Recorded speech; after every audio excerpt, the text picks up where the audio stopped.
आप सभी का अभिनंदन, नमस्कार। और मैं क्षमा प्रार्थी हूं कि आज ये जो प्रेस कॉन्फ्रेंस जो हमने 11 बजे के लिए तय किया था, हमने देरी से आरंभ किया है और आप भी जानते हैं कारण क्या है। हम सब श्रद्धा के साथ टीवी पर हमारे जो जवान, जो अफसर हिंदुस्तान के आर्मी के, जिन्होंने शहादत प्राप्त किया है, जिन्होंने मां भारती के लिए बलिदान दिया है जम्मू कश्मीर में लड़ते हुए, उनके अंतिम यात्रा को देख रहे थे। और सभी के मन में दुख भरा हुआ था। सभी किस प्रकार से हम सब अपने देश, अपने भारत के लिए कुछ कर सके, इस प्रकार की भावना के साथ जुड़े हुए थे। मगर मुझे आश्चर्य होता है कि जब ऐसी परिस्थिति देश में होती है, आप लोगों में से कई चैनल ये भी दिखा रहे हैं कि अभी अटैक्स चल रहे हैं, आतंकवादी हमले हो रहे हैं, उस बीच भी कुछ नेता ऐसे हैं जो बयान देते हैं जो देश के विरोध होता है, जिसमें देश का विरोध होता है।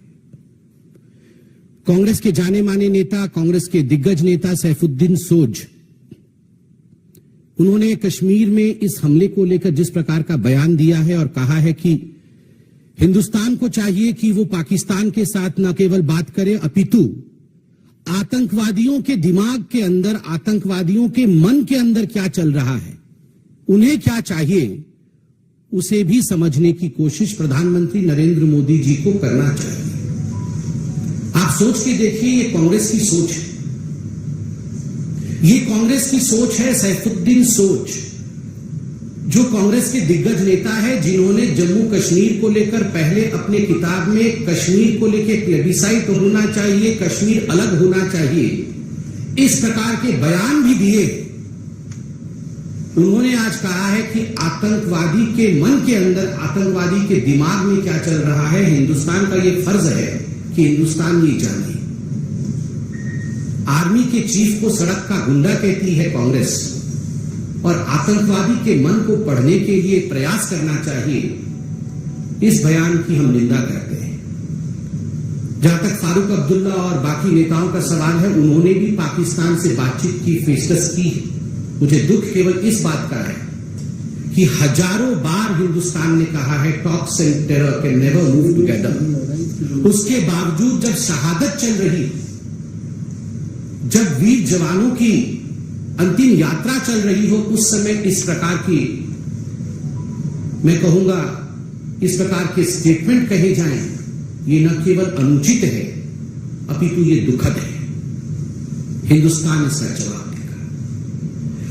मुझे तो ये कहते हुए भी दुविधा होती है, कहते हुए भी दुख होता है कि सैफुद्दीन सोज, फारूक अब्दुल्ला जैसे लोगों को एक मुख्य स्थान इन राजनीतिक पार्टियों ने दिया हुआ है, अपने अलायंस में, अपने पार्टी में, अपने ग्रुप में। उनको बॉयकॉट नहीं करते, मगर बॉयकॉट करने की बात आती है तो लोकतंत्र में पत्रकारिता को किस प्रकार बॉयकॉट करना है, उसको लेकर ये लोग आगे बढ़ रहे हैं। ये जो इंडिया अलायंस है, आप सभी जानते हैं आज 15 सितंबर है। 15 सितंबर यानी अंतर्राष्ट्रीय लोकतंत्र दिवस, इंटरनेशनल डेमोक्रेसी डे। आज के दिन जिस प्रकार का एक सर्कुलर ये इंडिया अलायंस या घमंडिया अलायंस कह लीजिए, उन्होंने जारी किया है और कुछ पत्रकारों का नाम, बकायदा नाम लिखकर जारी किया है। ये हिंदुस्तान के लोकतांत्रिक इतिहास में पहले कभी नहीं हुआ था कि इस प्रकार पत्रकारों के नाम के साथ कि हम उन्हें बॉयकॉट कर रहे हैं, एक सर्कुलर जारी किया जाए।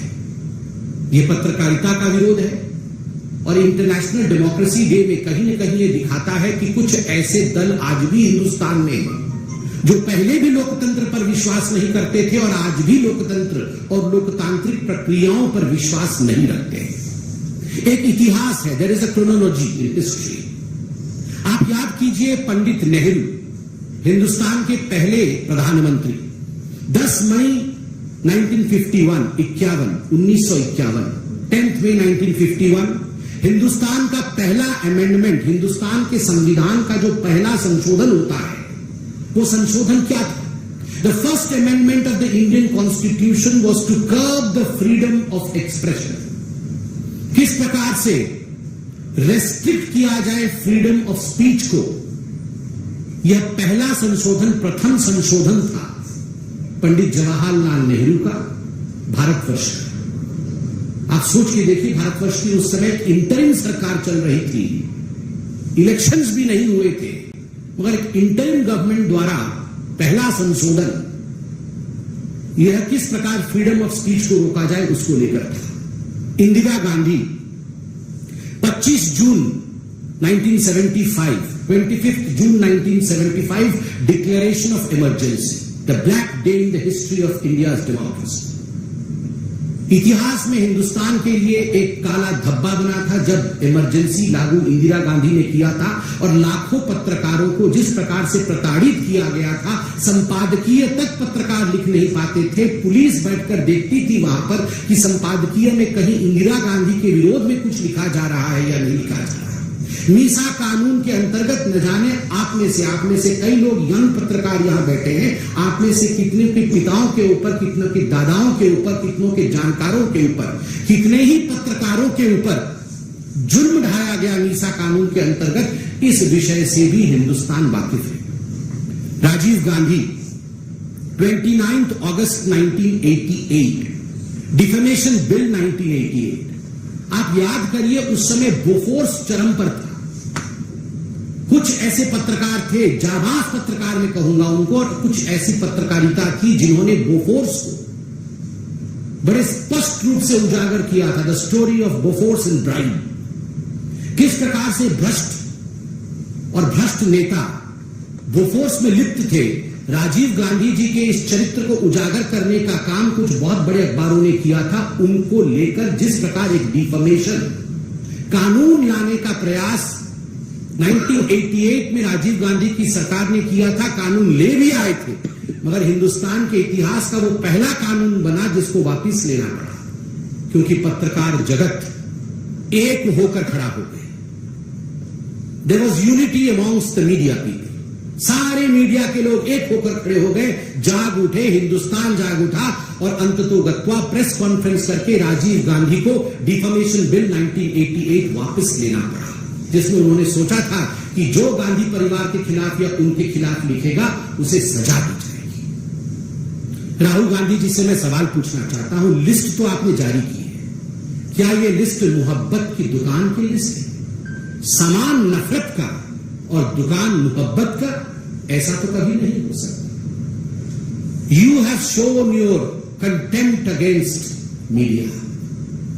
हिंदुस्तान के लोकतंत्र में जो चौथा स्तंभ है, the fourth pillar of Indian democracy, that is media. Media के प्रति जिस प्रकार का नफरत आपने प्रदर्शित किया है, मैं आपसे पूछना चाहता हूं, क्या यह मोहब्बत की दुकान है? कदाचित नहीं। मित्रों, जब ये नेता सवाल पूछते हैं, कांग्रेस पार्टी के नेता जब सवाल पूछते हैं कि सर्जिकल स्ट्राइक में हमें सबूत चाहिए, जब कांग्रेस पार्टी के नेता और आम आदमी पार्टी के नेता ये सवाल पूछते हैं कि सर्जिकल स्ट्राइक और एयर स्ट्राइक फर्जी था, आप हमें सबूत ला के दिखाइए, गिव अस द एविडेंस। जब कांग्रेस पार्टी के दिग्गज नेता पूछते हैं कि भगवान राम किस कमरे में पैदा हुए, बताओ इस कमरे में पैदा हुए या उस कमरे में पैदा हुए। जब किसी दूसरे पॉलिटिकल पार्टी जो आज घमंडिया अलायंस में है उसके नेता पूछते हैं भगवान राम ने किस इंजीनियरिंग कॉलेज से इंजीनियरिंग की, बताइए। जब ये सवाल पूछते हैं तो ठीक है, जायज है, इनको बॉयकॉट नहीं किया जाएगा। मगर जब पत्रकार डिबेट में सवाल पूछ लेता है इनसे कि आपके राज्य में भ्रष्टाचार क्यों हो रहा है, आपने जो आंकड़े प्रस्तुत किए थे वो आंकड़े गलत थे, सही आंकड़े ये, क्या हिंदुस्तान की ग्रोथ स्टोरी आज विश्व में एक रिकॉर्ड नहीं कायम कर रही? क्या G20 सफल हुआ या नहीं हुआ? अगर इस प्रकार के सवाल कांग्रेस या इंडी अलायंस के दूसरे लोगों से पूछ लिया जाता है तो आप बन जाते हैं बॉयकॉट करने वाले पत्रकार। आपको बॉयकॉट कर देना चाहिए। क्यों? ये जो नेता है ये भगवान है। ये भगवान पे सवाल उठा सकते हैं और पत्रकार जो हैं वो नेताओं पे सवाल नहीं उठा सकते हैं, उनसे सवाल नहीं पूछ सकते। मित्रों, ये राहुल गांधी जब विदेश जाते हैं, अभी भी विदेश में है जहां तक मैं जानता हूं, कुछ प्राइवेट मीटिंग वगैरह कर रहे हैं। आज मैंने देखा है सोशल मीडिया, श्याम पित्रोदा ने बताया प्राइवेट मीटिंग गुप्त रखी जाएगी, बताया नहीं जाएगा।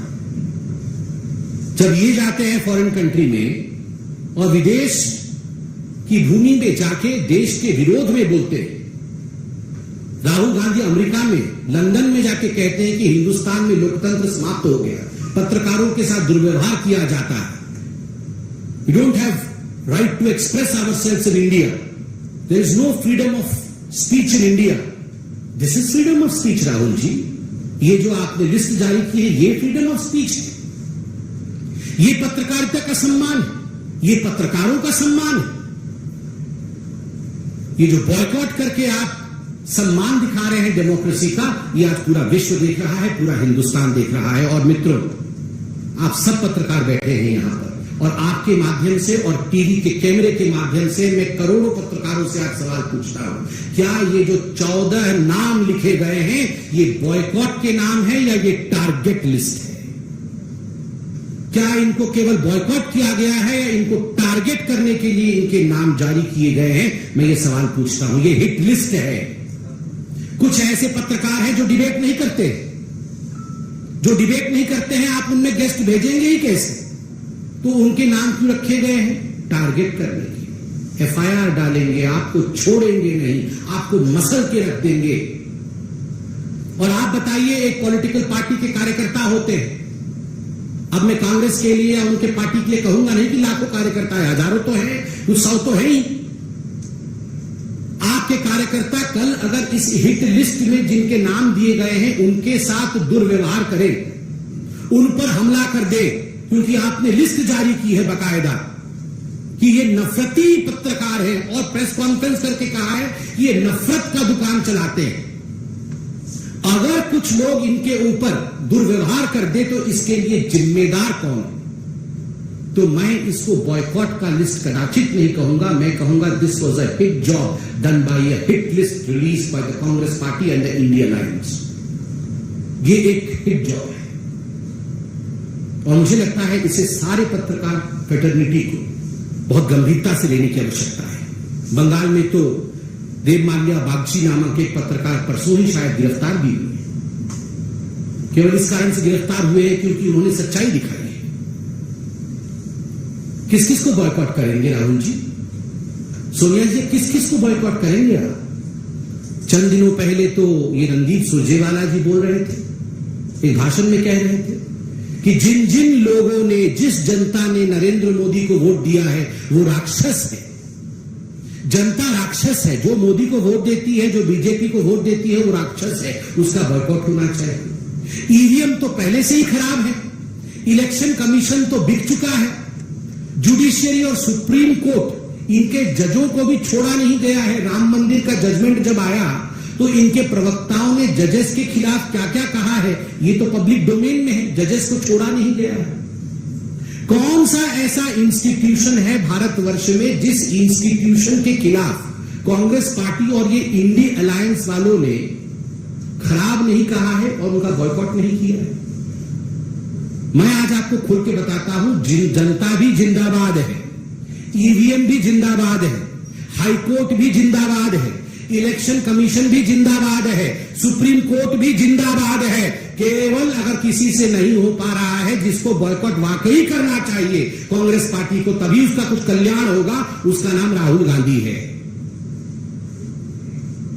पूरे दुनिया को बॉयकॉट करने चले हैं, पत्रकार भी जिंदाबाद है, वो भी अपना काम कर रहे हैं। अरे नेता में दम नहीं है भैया। बॉयकॉट किस किस को करोगे? जनता को बॉयकॉट करोगे, सुप्रीम कोर्ट को करोगे, पत्रकारों को बॉयकॉट करोगे, टीवी को बॉयकॉट करोगे, किसको बॉयकॉट करोगे? बॉयकॉट करना है, अगर कुछ आगे बढ़ना है तो अपने नेता को बॉयकॉट करो, उसी को छोड़ने से कुछ कल्याण हो सकता है 1% है। और मुझे एक प्रश्न वो अवार्ड वापसी गैंग और जो मोमबत्ती वाले हैं उनसे भी पूछना है कि आज शाम को कहीं मोमबत्ती ये सुलगाएंगे या नहीं? ये अगर हमारे तरफ से कोई लिस्ट जारी हो गई होती तो मार्केट में मोमबत्ती कम पड़ जाती है, ब्लैक में मोमबत्ती बिक्री हो रही होती, सारे मोमबत्ती कल से खरीद के घूम रहे होते, मगर एक भी मोमबत्ती खरीदी गई है नहीं, सच में इतिहास के तरफ से। मतलब इस प्रकार की अभद्रता मैंने आज तक नहीं देखी। आप सोच के देखिए, ये सब जो सिलेक्टिव आउटरीच, एक भी मोमबत्ती इन्होंने खरीदा है या नहीं खरीदा है, मैं जानना चाहता हूं। ये अवार्ड वापसी गैंग एक अवार्ड वापस करेगी, सारे अवार्ड वापस करने वाले घूमते थे सर्टिफिकेट लेकर, अवार्ड वापस लो, हमारे अवार्ड, एक अवार्ड वापस करेंगे। ये इतने पत्रकारों के खिलाफ हिट लिस्ट आपने जारी की। वो चंद्रशेखर जी है शिक्षा मंत्री बिहार के, उन्होंने आज श्री रामचरितमानस को पोटेशियम साइनाइड बता दिया, ये पोटेशियम साइनाइड है। एक शब्द नहीं निकल रहा है इनके मुंह से किसी की, ये लिस्ट जारी करने वालों की। ये आप इस मंत्री को आप बॉयकॉट करेंगे या नहीं करेंगे? राहुल बाबा, जहां भी फॉरेन कंट्री में है जवाब दीजिए। ये आपने पत्रकारों को तो बॉयकॉट कर दिया, ये जो चंद्रशेखर जी हैं जो कह रहे हैं कि रामचरितमानस ये पोटेशियम साइनाइड है, ये जहर है, आप में हिम्मत है उस पॉलिटिकल पार्टी को और उसके इस नेता को बॉयकॉट कर सकते हैं क्या? सैफुद्दीन सोज जो बोल रहा है आतंकवादियों के मन के अंदर क्या चल रहा है उसे हमें पढ़ने की आवश्यकता है। इस सैफुद्दीन सोज को राहुल गांधी, सोनिया गांधी बॉयकॉट करने की हिम्मत रखते हैं क्या? हिम्मत है तो दिखाइए। जो पत्रकार G20 और भारत के लिए ठीक बोल दे उसको बॉयकॉट करना है, और जो भारतवर्ष के लिए खराब बोले उसके साथ खड़ा। अरे ये लोग तो ओसामा जी के साथ खराब हो गया, ओसामा जी को पानी में ढकेल दिया, उसको लेकर दिग्विजय सिंह 3 दिन नहीं सोए थे। आतंकवादी वो बाटला हाउस में मर गए थे 3, उसमें सोनिया गांधी जी रो रो के बेहाल हो गई थी। इनका हाल तो ये है, आतंकवादियों के साथ खड़ा होना है, उनको बॉयकॉट नहीं करना है। बाटला हाउस वाले आतंकवादियों को देख करके सोनिया गांधी उनकी डेड बॉडीज को रो दी थी, वो सो नहीं पाई थी। कि मैं नहीं कह रहा हूं, उन्हीं के नेता सलमान खुर्शीद ने कहा कि Sonia Gandhi could not sleep for 3 nights because 3 बेचारे आतंकवादी मारे गए थे। उनको बॉयकॉट करने की इनमें हिम्मत नहीं है। बॉयकॉट करना किसको है? जो न्यूज में हिंदुस्तान के विषय में सही खबर दिखाता है उसको बॉयकॉट करना है। बॉयकॉट आप करिए, देश की जनता जब आपको बॉयकॉट करेगी तब आपको समझ में आएगा। बहुत बहुत धन्यवाद। कोई प्रश्न हो तो अवश्य। चंद्रशेखर वाला है, पहले भी ऐसे विवादित बयान दे चुके हैं मानस को लेके, फिर से ऐसा बयान दे रहे हैं सनातन के खिलाफ, रामचरितमानस को लेकर जहरीला जहर बता रहे हैं सब। तो जहर तो भरा ही हुआ उनके अंदर। ये जितने भी इंडिया अलायंस वाले हैं, इन सबके अंदर हिंदू धर्म के लिए जो जहर भरा हुआ है, उनके हर वाक्य में ये विषय दिख रहा है। वरना आप सोचिए, कोई ये बोल सकता है कि हिंदू धर्म डेंगू है? कोई ये बोल सकता है कि हिंदू धर्म मलेरिया है? कोई ये बोल सकता है कि हिंदू धर्म एड्स है? ऐसे शब्दों का तो प्रयोग ये रोज रोज कर रहे हैं और कह रहे हैं कि रामचरितमानस पोटेशियम साइनाइड है।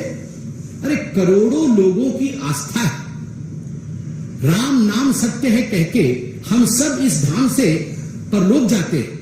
उस राम के नाम को जहर बताना, इतनी हिम्मत जो लोग रखते हैं, वो इस देश के ही मूल आस्था पर सवाल करते हैं, उस पर चोट करते हैं। इसमें तो कोई दोमत ही नहीं। उनका पूरा जनता बॉयकॉट करेगी, आप देखिएगा। पूरा लिस्ट, उनका लिस्ट भी नहीं निकल सकता, इतना बड़ा है। सर, आम आदमी पार्टी के राज्यसभा सांसद संजय सिंह ने कहा है कि सबसे अधिक सनातन का अपमान बीजेपी ने किया है।